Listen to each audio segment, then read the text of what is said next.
Here we are with the Ceronix 1492 board on the bench. The focus for today is to do an overview of the board, so anyone who happens to have one that they're having problems with can understand what the troubleshooting technique should be when you have a problem. They're very repairable, but you do need to understand the differences between Ceronix boards and traditional CRT monitor boards. They work in general the same way, having a high voltage system, a flyback, an HOT, and whatnot. But they do some other management of things like the video and some other power management that's completely different than other manufacturers. And in addition, a 1492 board is compatible with many different manufacturers. Let's see, you have IGT, you have Bally, you have Universal, you have all of these other manufacturers that by adjusting the jumpers or changing the jumpers on the bottom of the board, the input signal can be adjusted to work with these other machines. So let's do a brief overview first, and then maybe video number 2, we'll do a little bit of troubleshooting and talking about some of the things that are known to go wrong on Ceronix 1492s and how to get around them and how to repair them. So the first thing I want to do is get some of these, get the neck board out of the way, get the remote board out of the way, and that'll leave us a little bit of visual space for you to see what's going on. I bought a box of about 5 Ceronix monitors, and 3 of them were 1492s, 2 of them were 1493s, and to be honest with you, I haven't really looked at this one very much, other than pulling it out and doing a quick glance at it to see if there's anything blatantly obvious wrong with it. First things first. I can't help but notice that one of the color boards is broken. These remote boards, there's one for each of the colors, red, green, and blue. And sometimes when in transportation, especially if people stack them in a box when they ship them, the board on top will shift around and hit these remote boards, these boards, these individual power management boards, and they'll slice them. And it's pretty much catastrophic damage. Sometimes if it's a little crack through just 1 or maybe 2 traces, you can follow that trace to where it goes and run a jumper and repair it. But the traces on these boards are not solderable like a traditional circuit board. I don't know what the material is that they made them out of, but it's not really repairable.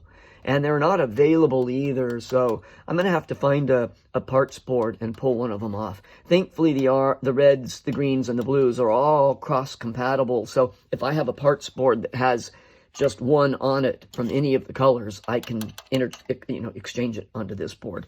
There's a lot of pins here to do, though, like 19 or 20 pins on that little board. So that's the first thing that stands out, is that's broken.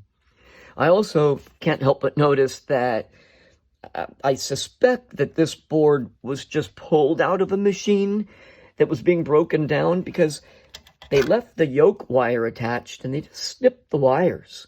Fine with me, it's a free yoke wire. Sometimes you need those. These can have a tendency to wear out from heat, throughout their life. Some of these boards are 30 or more years old, so I'll go ahead and keep that in my collection. Let's see, what else is there? Okay. I'm going to just do a tour of the board, if that's okay with you. I'm going to start with where the power comes in and do a brief overview. But before I even get into that, I'm going to throw out one caveat.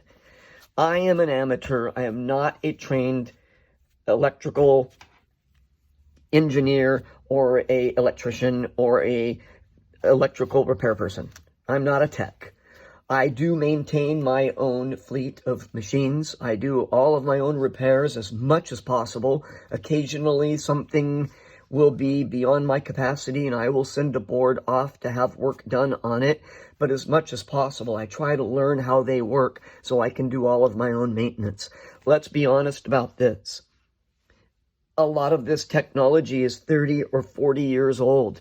The number of technicians that know how this stuff works and can work on them is not as great as it used to be. We have some good technicians out there, but it's very important for those of us who are newer to the hobby to do our part and learn how things work so we can keep these things alive. Like I said, there's a ton of 1492 boards out there, and they can be repaired. We just need to understand how they work so we can do our own troubleshooting. So again, back to the beginning of the tour where power comes in.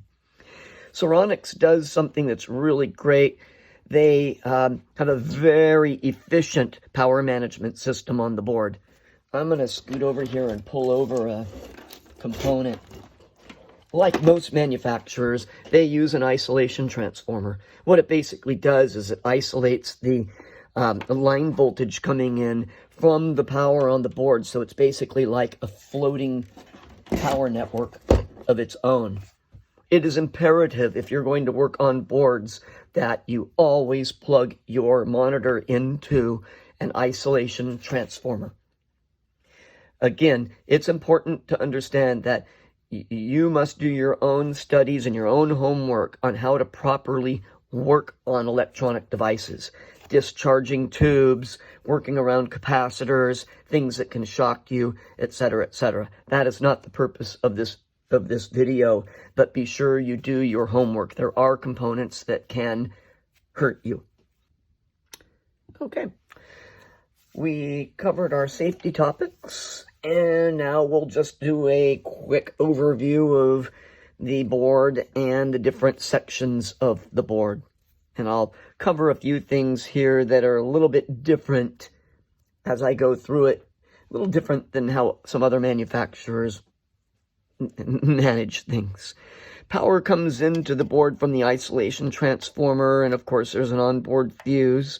Then it goes through rectifier, circuit, and filter.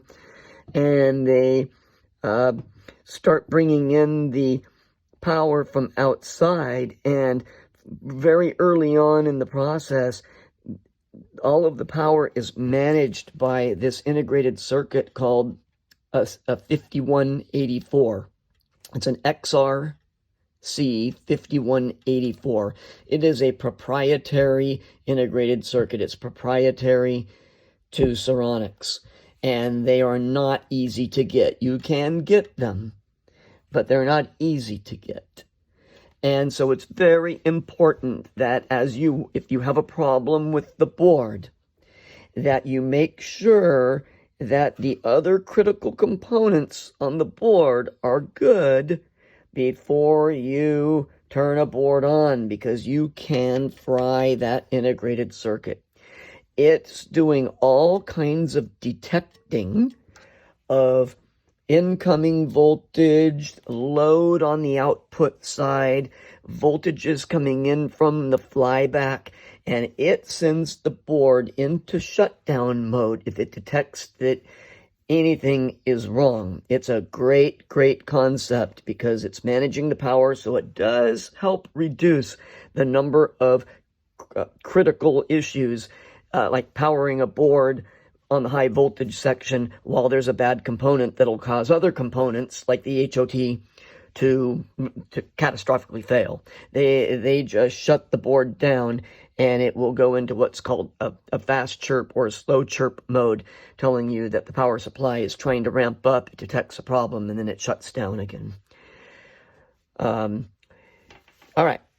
Then once everything incoming passes, and the 5184 allows the power circuit to engage, it then energizes the high voltage horizontal portion of the circuit, the HOT, the flyback, and then it also releases power to the vertical circuit and to the video control circuit, to the color management, which I'll throw out another note here that there is another XR integrated circuit on the board. It's a 5346, and it manages video and color. Over here in this section, somewhere in here, there's pincushion control. And one thing you may have already noticed is that on a Ceronix board, you don't have a lot of controls on the remote board like you do a lot of other monitors. All you have on your remote board is your master gain, your horizontal position, your vertical position, your vertical size, and your horizontal size. You do not have any color adjustments, and you don't really have a brightness and a contrast. That is all being managed by this proprietary circuit that manages those based upon measurements that are being taken on the draw of other components on this board or the tube.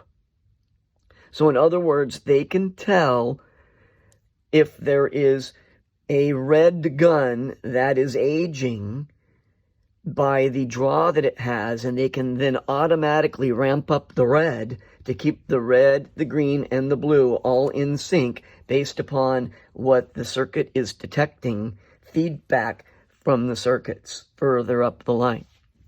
As I mentioned, the red, the green, and the blue are controlled here on the main board. There are not any red, green, blue transistors on the neck board. Therefore, there is no heat damage, for the most part, taking place on the neck board. Most of the Ceronix boards, you'll notice that the neck boards, and this is pretty common, are really in good condition. You may have to touch up the solder joints on the neck socket.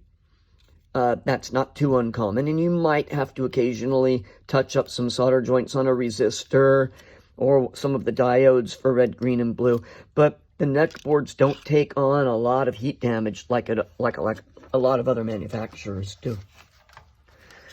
This is a 1492H. There are 1492Ds. There are 1492s without any letter designation. There are different versions of it, and you'll see that they vary quite a bit in some of the components that are on the board. If you get a 1492 that has no letter extension, no letter designation, it will often have a horizontal position adjustment pot on the board over here by the flyback. Most do not. Sometimes some boards will have one coil or two. This one has the two and this third in the horizontal circuit. They vary. But for the most part, you can take any 1492 board and connect it to a 1492 tube, and they're interchangeable.